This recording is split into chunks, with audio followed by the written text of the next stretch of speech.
Hi everyone, Toaster again. Got a game in my T44. It turns out not to be a win, but it's an ace tanker, and I thought I would give you guys a show of it and maybe talk a little bit about why I do what I do when I do it.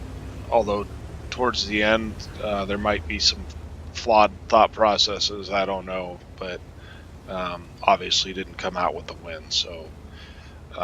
Anyway, I almost always go the 8-9 line if we're, especially if you're top tier, but if you're in a medium for sure, you're in a fast heavy, it works too.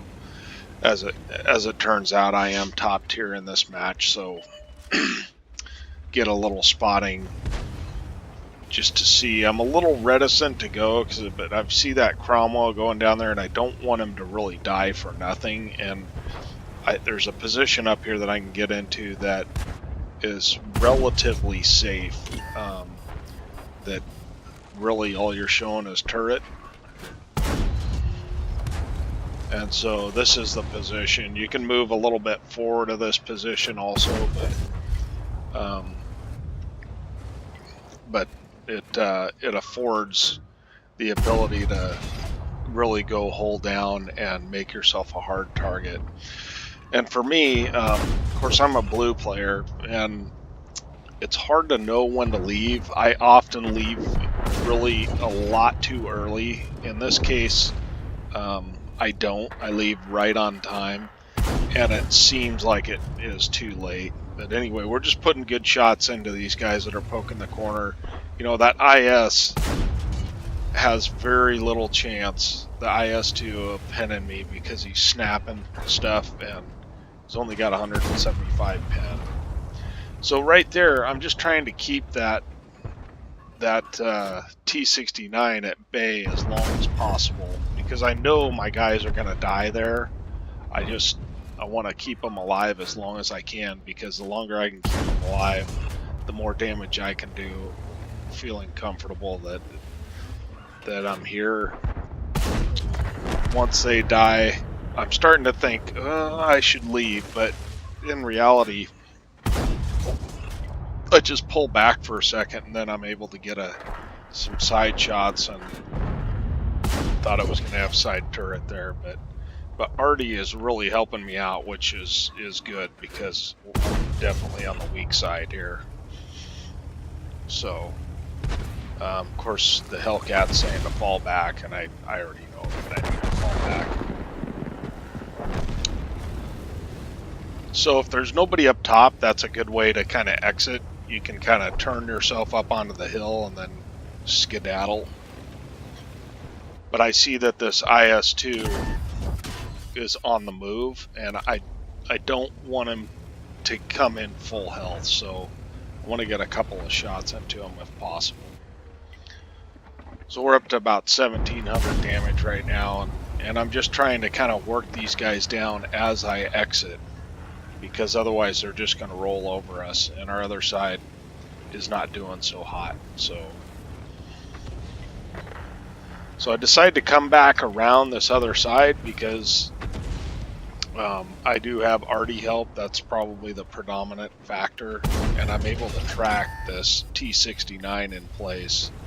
So, and then he looks away. I could shoot side turret, but I'd like to keep him pinned in place. So that's what I'm trying to do. And I end up eating a shot for it, but then he gets Artie, so all's well that ends well, I guess.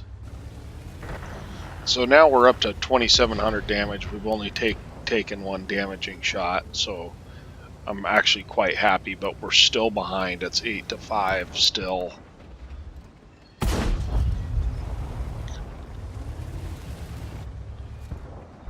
So I made kind of a poor shot choice on this guy.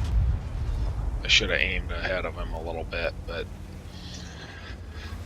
nevertheless, I'm trying to figure out where that IS2 went, because I don't want him coming up behind me and hit me for 390. So I miss here.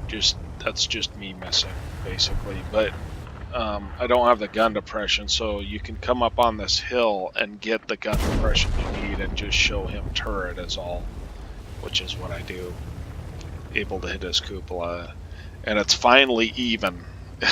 Just now it's even, and I see that there's 3 guys in fairly close proximity and our 2 Arties, and I figure against those 2 that's probably going to be fine. I would prefer to go kill Artie at this point. Of course, as soon as I say that, the IS-5 kills the Black Prince, and the Super Pershing and the Comet aren't too close together, so I kind of rethink my strategy and decide I'm going to go up into the middle and see if I can get shots on that T44-3.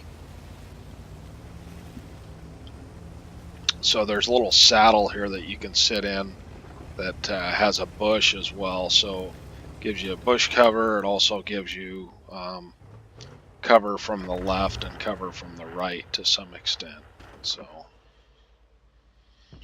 this is a long range shot, and I managed to miss it. So nothing wrong with the shot. It just RNG will be RNG. So now I've decided that I'm going to go after Artie, because at this point I don't think that I can help the 2 guys that are left. And if I'm going to fight this, I really want to have Artie out of the way. If I've got to fight, 2v1, I'd rather have Artie gone. So I do happen to spot the Lorraine, but he's a fairly quick Artie, and he ends up getting away. But this AMX F13 F3 does not. So I could go chase Artie, but I'm afraid that, I mean, he's fast, so he could get around the corner. He's probably behind the rocks in like G1, but I don't want the enemy to meet me there, because the last thing you want is a 3v1, which is what ends up happening. But you'll see that later. So we're up to 3,600 damage. 1,000 spotting, so it's a pretty good game so far. And then one of the guys gets on cap, so I kind of figured that the T-34-3 is not on cap. I'm guessing he's about where the IKV is last spotted in B1. So I want to approach from the other side and try and get a couple of shots on the IKV. And either dissuade him from capping or outright kill him, keeping in mind there's Artie still present. So he's got no armor. I could have probably loaded HE for him, but and his gun handling is awful. So I decide that I don't want to go after him, because I really do think that T-34-3 is back in like B1, B2 area, and had I continued that direction anyway, I probably would have gotten hit by the Artie.